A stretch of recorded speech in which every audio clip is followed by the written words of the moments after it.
우리 하나님 말씀 함께 찾아보겠습니다.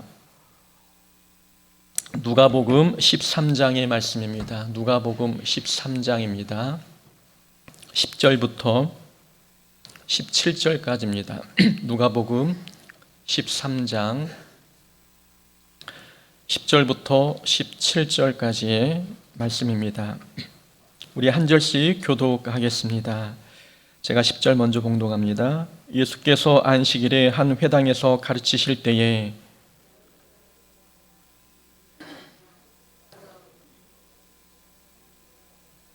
예수께서 보시고 불러 이르시되 여자여 내가 내 병에서 놓였다 하시고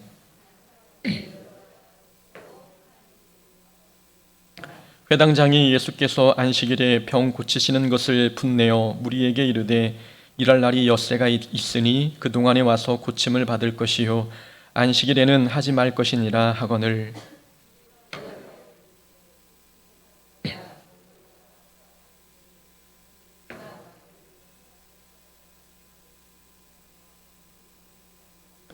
그러면 18해 동안 사탄에게 매임받은 이 아브라함의 딸을 안식일에 이 매임에서 푸는 것이 합당하지 아니하냐.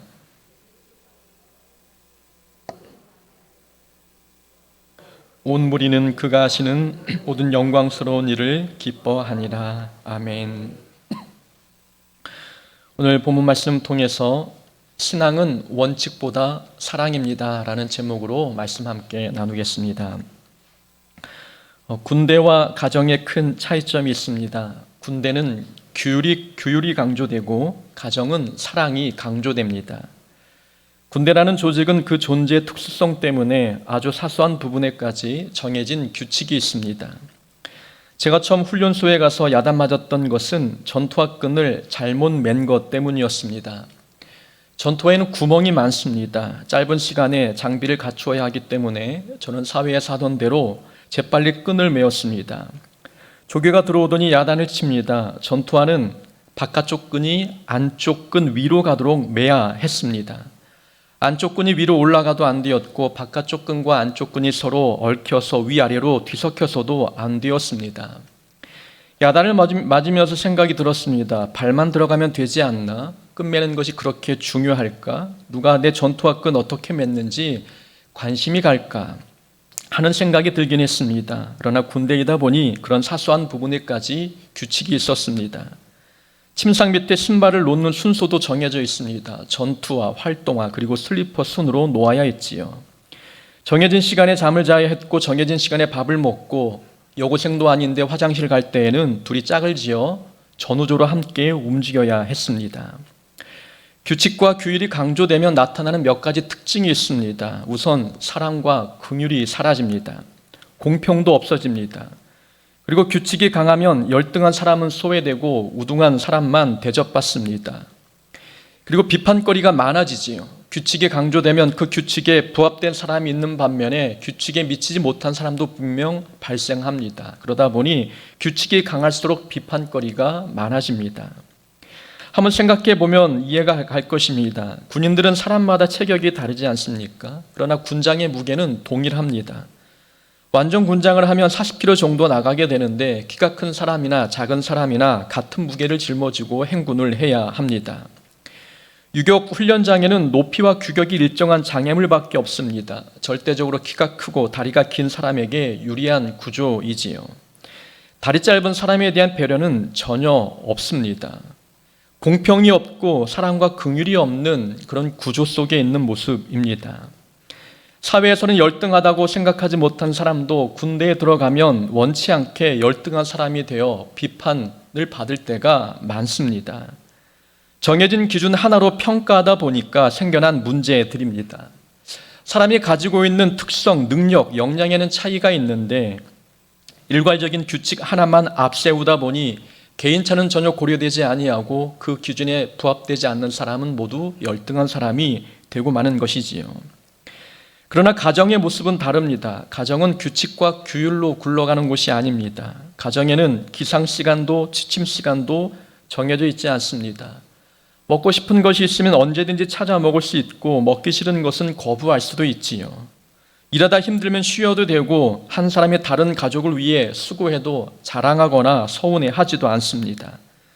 가정에서는 사회적 체면과 이미지를 내려놓고 솔직한 감정을 표출해도 안전합니다. 아무도 비판하지 않습니다. 가정은 사랑의 원리로 움직이는 공동체이기 때문입니다. 가정에 규칙과 규율이 없으면 무질서해지고 가정에 혼돈이 일어날 것 같지만 그렇지 않습니다. 가정은 사랑 하나만으로 충분히 잘 굴러갑니다. 사랑이 만들어내는 용서와 배려, 양보와 협력, 그리고 헌신과 희생이 다른 규칙을 대신하기 때문입니다. 군대와 가정의 모습을 보니까 이런 기준이 섭니다. 사랑이 가득한 곳에는 규칙이 약해집니다. 반대로 규칙이 강한 곳에는 사랑이 약해집니다. 그럼 교회는 어떤 모습에 가깝겠습니까? 군대의 모습의 교회가 가까워야 할까요? 아니면 가정의 모습의 교회가 가까워야 하겠습니까? 가정과 같은 교회는 사랑이 강조됩니다. 교회 안에 사랑이 강조되다 보니 교회 안에 긍휼과 공평이 있습니다. 배려와 양보가 존재합니다. 약한 자는 보호받고 가난한 자가 대접받습니다.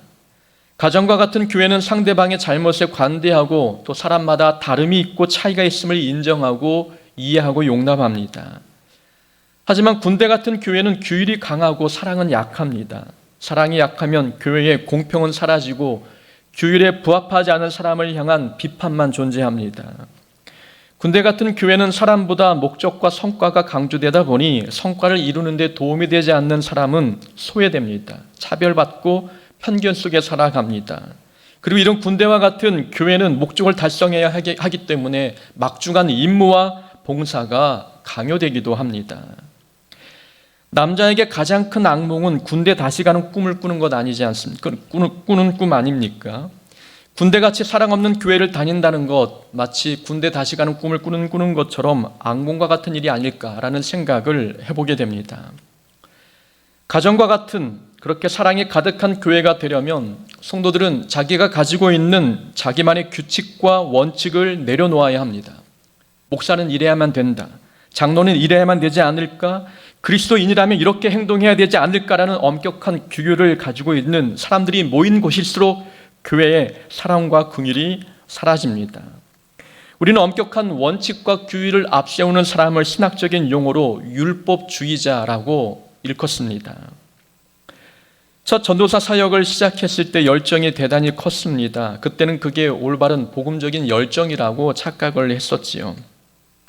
신학대에서 배우는 것은 원칙과 기준입니다. 신학이라는 것은 기준을 바로 세우는 작업이기 때문에 목회 경험이 없고 신학만 배우다 보니까 긍휼 없는 원리 원칙만 고수하는 사람이 되어갔습니다. 예배 시간에 학생들이 나오면 일찍 왔는지 지각했는지 여기에 관심이 더 컸습니다. 교회 오자마자 이 아이가 기도부터 했는지 친구랑 대화하며 잡담을 먼저 했는지 거기에 더 집중해 가는 겁니다.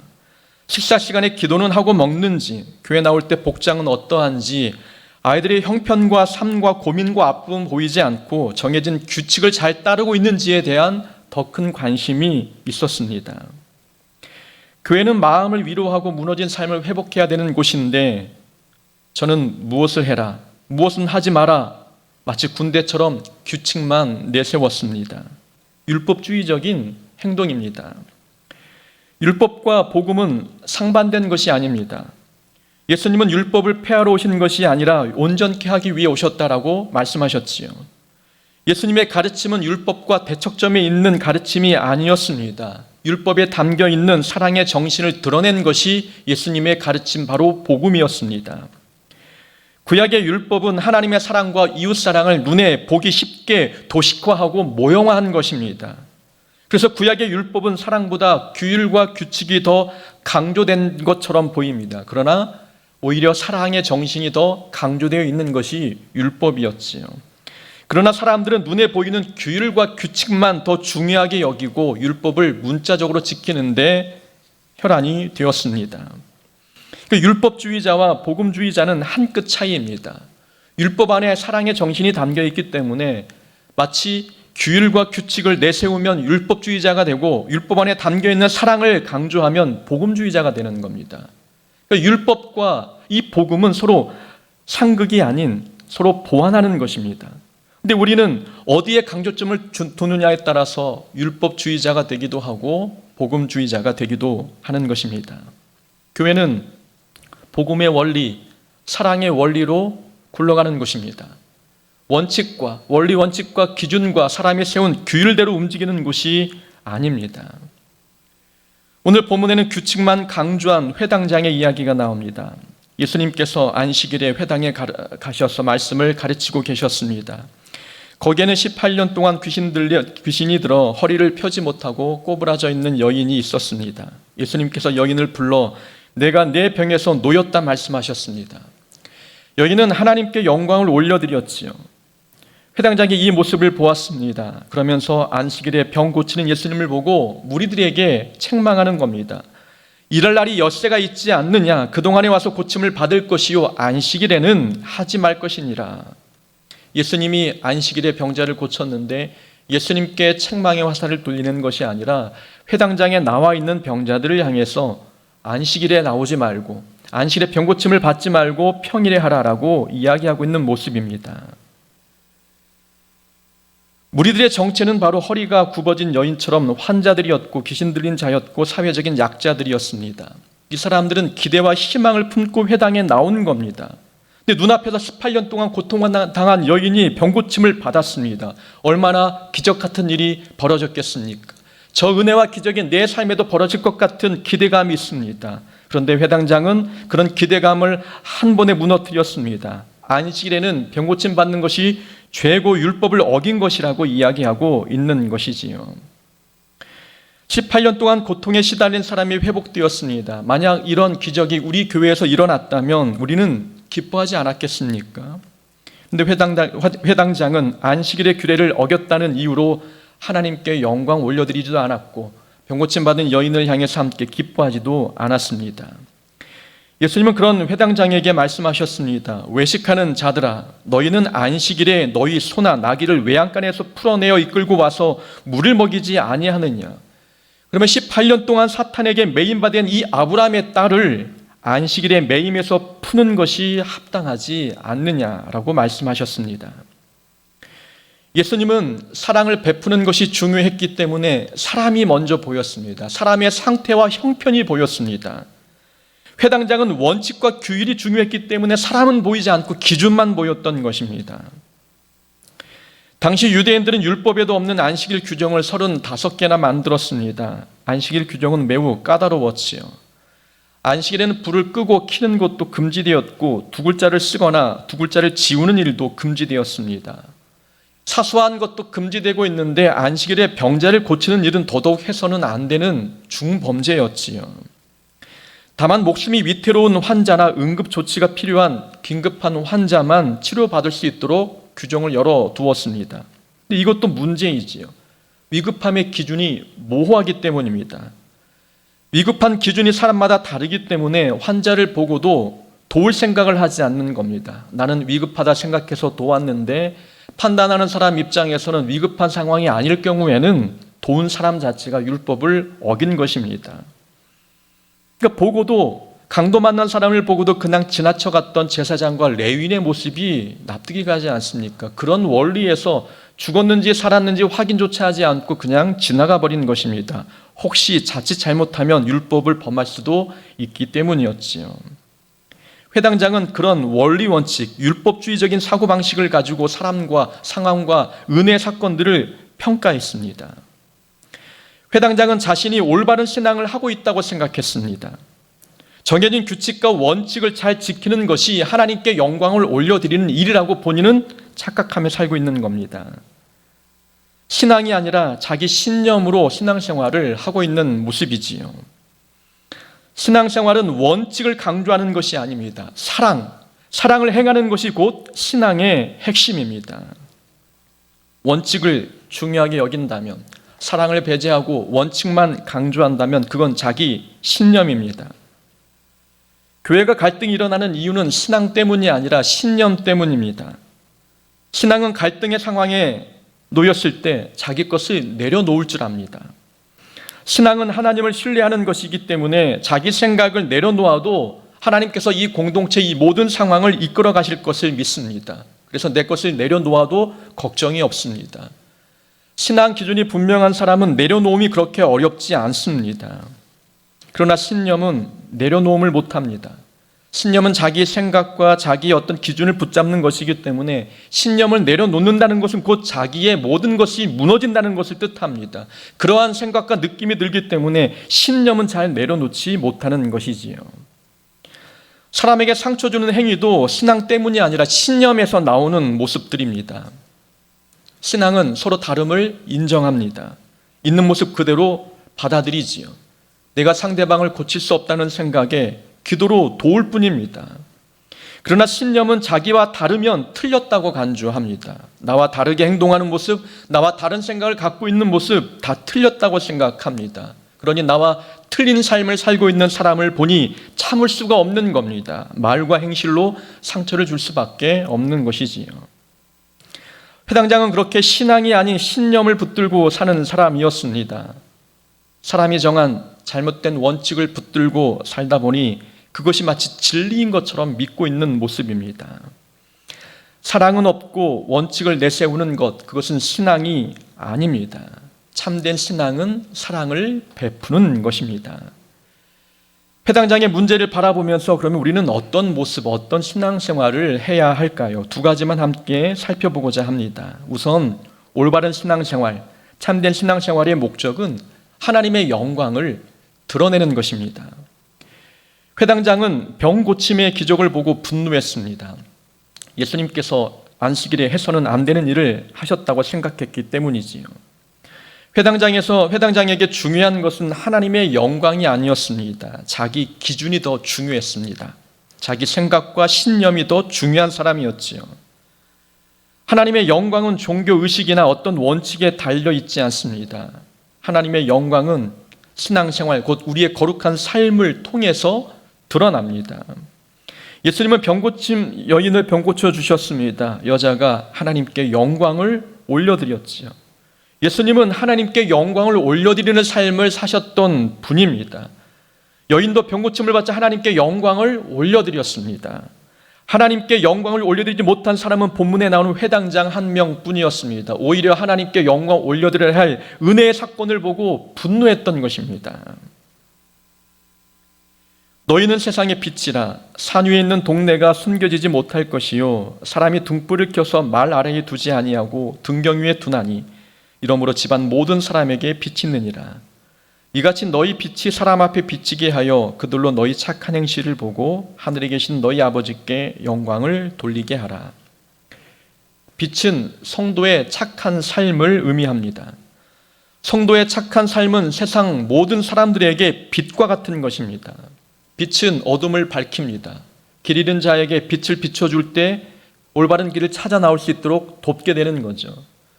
세상 사람들의 성도의 삶을 보고 따라오면 잃었던 인생의 길을 다시 찾게 됩니다. 그런 삶이 하나님께 영광이 되는 삶인 겁니다.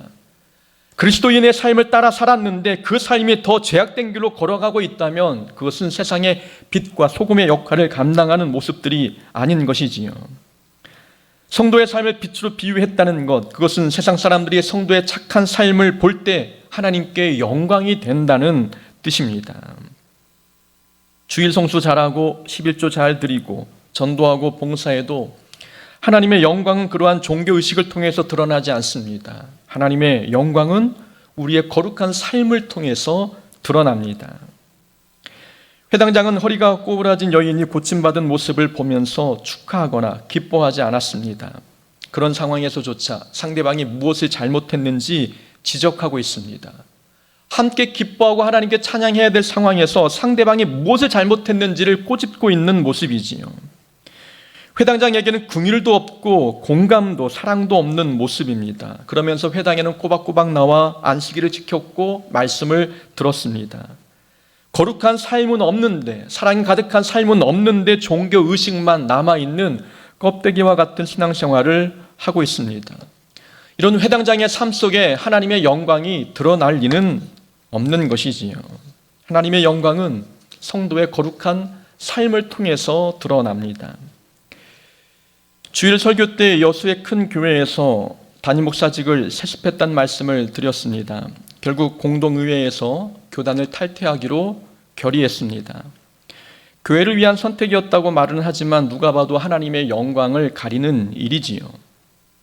담임 목사는 교단 탈퇴를 결의하는 공동회의를 앞두고 성도들에게 이렇게 이야기했습니다. 우리는 지금 엘리야와 바알의 거짓 제사장들이 대결하는 갈멜산에 서 있는 심정입니다. 무엇이 하나님의 뜻인지, 하나님께서 기뻐하시는 일이 무엇인지 잘 생각하고 결의하십시오.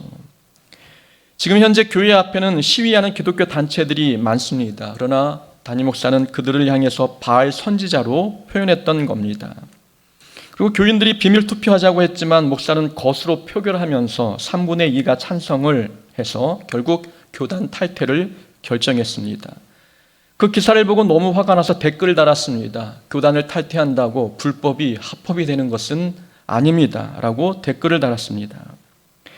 예전에 그 교회 부목사였던 목사님들이 이제 친한 친구들입니다. 지난 주 중에 저를 보러 이제 찾아왔었는데 그 사건이 이제 대화의 중심 주제였습니다. 제가 물었습니다. 목사가 그렇게 욕심이 많아 그렇게 한다 한들 교인들이 불법인지 알면서 왜 목사 편을 드는지 모르겠다. 그 교회는 의식 있는 교인들이 없는 것인가? 다 떠나면 되지 않느냐라고 이야기했습니다. 한 친구 목사가 대답합니다. 반대하거나 떠나기는 어려웠을 거야. 사업하는 사람들은 사업 때문에 못 떠나고 기득권 세력들은 그 힘을 놓치기 싫어 못 떠나고 목사와 개인적인 관계 때문에 못 떠나고 뿌려놓은 경조사비가 있어서 못 떠나 라고 이야기합니다. 우리는 성도들은 말로는 하나님의 영광을 위해서 산다고 하지만 그 마음의 중심을 들여다보면 자기 유익 때문에 사는 경우들이 더 많습니다. 다른 사람 이야기가 아니라 우리 자신의 모습일 수 있는 것이지요. 자기 이익을 위해서라면 불법도 서슴지 않고 하는 것이 오늘날 나의 모습, 우리의 모습이 아닐까요? 하나님의 영광을 위한 삶이란 모든 것이 허용이 되어도 덕이 안 되면 내려놓는 것입니다. 죄가 아닌 행동일지라도 신앙이 약한 자들이 보았을 때 시험에 들 만한 행동이라면 포기하는 것이 하나님의 영광을 위한 것입니다. 자신의 행위가 정말 하나님 앞에 떳떳해도 세상 사람들에게 덕이 안 되고 작은 교회의 앞길을 막는 행위라면 포기하는 것, 이것이 하나님의 영광을 위한 것 아니겠습니까? 하나님은 무엇을 먹든지 무슨 일을 하든지 모두 하나님의 영광을 위해서 하라고 우리에게 가르쳐 주셨습니다. 하나님의 영광을 위해서 행동하는 것, 작은 부분에서조차 하나님의 영광을 생각한다면 우리는 좀 더 스스로에게 엄격한 기준을 가지고 우리 자신을 돌아봐야 합니다. 다른 사람에게는 관대함과 용서와 배려의 기준을 가지고 평가한다면 자기 자신에게만큼은 엄격한 잣대를 가지고 평가해야 거룩한 삶, 하나님의 영광이 되는 삶을 살 수 있는 것입니다. 남들처럼 하고 싶은 대로 살면 거룩과 순결은 유지하기가 어렵습니다. 하나님의 영광을 위한 것, 바로 신앙생활의 가장 중요한 핵심입니다. 우리는 하나님의 영광을 위해 살기 위해서 나의 기준과 내 원칙과 또 내가 정해놓은 규칙과 규율을 내려놓아야 합니다. 사람을 평가했던 평가 기준도 포기할 줄 알고 내 이익을 위해서 애썼던 내 삶의 기준과 내 삶의 법칙까지도 내려놓아야 합니다. 그래야 하나님께서 내 삶을 통하여서 영광 받으시고 내 삶이 세상 사람들에게 빛이 되어서 바른 길로 인도하는 삶이 되는 것입니다. 신앙생활은 하나님의 영광을 드러내는 것입니다. 두 번째 교훈이 있습니다. 신앙생활의 또 다른 목적은 이웃과 사랑의 관계를 맺는 것입니다. 신앙의 양대 축이 있습니다. 하나님 사랑, 또 하나는 이웃 사랑입니다. 본문 속의 회당장은 둘 다 놓쳤습니다. 하나님께 영광 올려드리는 모습도 보이지 않았고 이웃 사랑도 잃어버렸습니다. 예수님께서 허리 굽은 여인을 고쳐주시면서 말씀하셨습니다. 이 아브라함의 딸은 안식일에 매임해서 푸른 것이 합당하지 아니하냐? 회당장이 볼 때 이 병자는 아브라함의 자손이 아니었습니다. 죄가 많기에 삶에 그렇게 흠이 많다고 생각했습니다. 이 여인이 질병에 걸리는 것은 죄 때문이라는 생각이 컸던 것이지요. 그러니 별로 사랑에 관심을 두지 않습니다. 근데 예수님은 허리 굽은 여인을 보면서 아브라함의 딸이라고 바라보셨습니다. 예수님과 회당장의 근본적인 차이는 상대를 바라보는 시각이었습니다. 상대방을 죄인으로 보는 것과 내 형제 자매로 보는 것, 이 차이는 상대방을 대하는 태도의 차이로 나타납니다. 회당장은 여인이 고침받자 분노했습니다. 만약 고침받은 여인이 회당장의 딸이었다면, 아니면 아내였다면, 가족이었다면 그래도 그렇게 행동했을까요? 아마 함께 기뻐하고 하나님께 감사 영광을 올려드렸을 것입니다. 근데 회당장에게 여인은 남이었습니다.